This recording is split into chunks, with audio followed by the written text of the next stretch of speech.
Hi everyone! Today we are going to be talking about the very first process in photosynthesis. It is called the light-dependent reactions. And what that is describing is the first step to make energy for the second step, and it uses sunlight. So that means that it's dependent on light. It has to have light in order for it to happen. So we're going to start by just imagining the chloroplast for a second. Okay, filled with a bunch of granum stacks of thylakoids. And what we're going to be doing is we're going to be zooming in on one of the thylakoids. So imagine we're looking at the thylakoid membrane, and then inside the thylakoid, like this one is not cut open. This one looks like it has it cut open for us. You can see that there's the membrane on the outside, and on the inside is filled with a fluid called the lumen. Okay, so we're going to be zooming in on that membrane so that we can see the membrane proteins in action and kind of what's happening for photosynthesis to occur, the first step, the light-dependent reactions. So remember, we're looking at a thylakoid on the membrane, and this is what you have already in your picture. So I want you guys to label the parts of it. So the spaces filled with white would be actually a phospholipid bilayer, but because we're going to be drawing a lot in this picture, just to make it easier to look at, I didn't draw the phospholipid bilayer, but instead just left the membrane proteins. So you have PS2 right here. PS2 stands for photosystem 2. Okay, photosystem is basically describing that it's taking in photons of light. Okay, so that's where the light's actually going to be absorbed. And then we have another membrane protein. You guys don't need to know the name of this one. And then you have photosystem 1. And then another membrane protein you don't need to know the name of, and then ATP synthase. Okay, because it says synthase, we know it's an enzyme. Enzymes always end in ASE, and enzymes are usually required to either put things together, molecules together, or break things apart. This one's going to be building ATP for us, so putting things together. So we're going to label also the parts, because remember, this is a membrane. So on the outside of our thylakoid, we would have the stroma. That's the fluid that fills the whole chloroplast, the whole organelle. And then on the inside, it would be kind of in the middle of a thylakoid. We call it the lumen, or the thylakoid space. And then this is the thylakoid membrane. So this whole structure would be the thylakoid membrane. So now that we have everything labeled, we're going to go through and start actually describing what's happening. So the very first thing that I'm going to do is I'm going to take water, which is one of the reactants of photosynthesis, and I'm going to take that water, I'm going to break it apart. So I'm going to break it into hydrogen and oxygen, and I'm also going to break it into some electrons. So it's going to take some of the electrons away that causes the hydrogen to turn into an ion. If I take away a negative, it becomes positive because it only has protons left over. And the way that hydrogen works, it only ever has one electron and one proton. So if you take away that one electron, it's basically just a proton left over. So sometimes I will call it a hydrogen ion. Sometimes I'll refer to it as just a proton because that's basically what it is.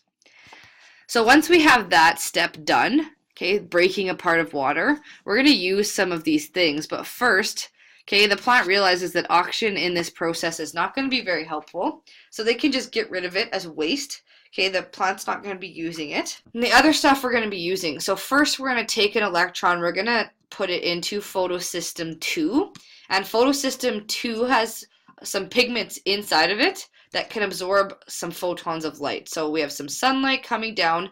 It's going to hit that electron. It's going to take that energy into the electron and get it all excited. So now that the electron's pumped up and ready to go, it's super, super, super excited. It can't sit still. It's going to shoot across, okay, so that it ends up in photosystem 1. And when it shoots across this membrane protein, because it has all this energy to do so, this membrane protein is going to steal some of that energy and allow it to open up this channel, okay, which allows some protons into our thylakoid space, or our lumen of our thylakoid. But because this membrane protein stole energy from the electron, when it's back at the photosystem 2, it has no more energy left. It's really, really tired. It has no more motivation to go any farther, okay, down this membrane. So it needs a little bit more energy from sunlight. It's going to get another burst of energy. It's going to get all pumped up and ready to go again, and then it's going to shoot across, okay, so that it's over here. Same thing when it goes across this membrane protein, it allows it to open. So basically the whole point of this is just building up some hydrogen ions on the inside of our thylakoid. So it's building up a concentration inside our thylakoid. Okay? And what we know about concentration gradients is naturally these hydrogens don't really want to be there anymore. Okay, they're going to find any way they can to get out of this really, really, really crowded space. And they all of a sudden see, ooh, there's a little tiny narrow pathway through ATP synthase, and they're going to squeeze themselves through. Okay, because they're kind of built up with this extra energy because they're like, I just don't want to be here anymore. That energy ATP synthase can use to start spinning and combining ADP with an inorganic phosphate to create ATP. So it's going to continually spin and smack these together over and over and over and over and over again. We're going to create a whole bunch of ATP for ourselves. Okay, so this process, because we have electrons kind of going down and going down and going down, we call it the electron transport chain is another name for this. Okay, or you can call it the light-dependent reactions because it requires light to do so. So at the end, after we create ATP, we still have some things hanging around that we should probably deal with. Okay, we have this hydrogen ion that's up here now, and we have an electron. So we're going to use those things because why not? May as well use it if it has a purpose. So we're going to combine those things together with something called an NADP+. Okay. The reason we're going to be using this is, again, it's another energy storage molecule, and it's basically just storing energy so that we can use it in the second step of photosynthesis. The second step of photosynthesis isn't able to use light as energy, so we need to build up that light into energy that we can use for the cell so that it can power and eventually make glucose, which is literally the whole purpose of photosynthesis. So I'm going to combine electrons and I'm going to combine a proton with NADP plus to create something called NADPH, okay, which is just like ATP. It's another energy storage molecule specific to photosynthesis. So I take energy that I have from sun, the leftover energy that was in this electron, and I store it in the bond between the phosphorus and the hydrogen, okay, in this molecule. So then these two things can be used in the next step that I'm going to be talking about in my next video. Okay, so I just wanted to mention this specific part of the diagram that I talked about at the very beginning. You do need to know that it's called chemiosmosis. Okay, just you can write it somewhere at the bottom of the page, just kind of off to the side, just to make sure that you know what this term is. Okay, and chemiosmosis is literally just taking water and breaking it apart so we can use those electrons in order to actually power the electron transport chain and eventually make ATP. That's what chemiosmosis is. So just so you guys know, that is a term that you should know for your Chapter 5 exam. On the next page, you guys have a spot to write down some of the steps for photosynthesis. So it's basically what I was doing in the video, except for now you're going to write it word for word. Okay, which I was saying out loud as I was clicking through, but now you just want to have it in writing instead of just as a diagram form.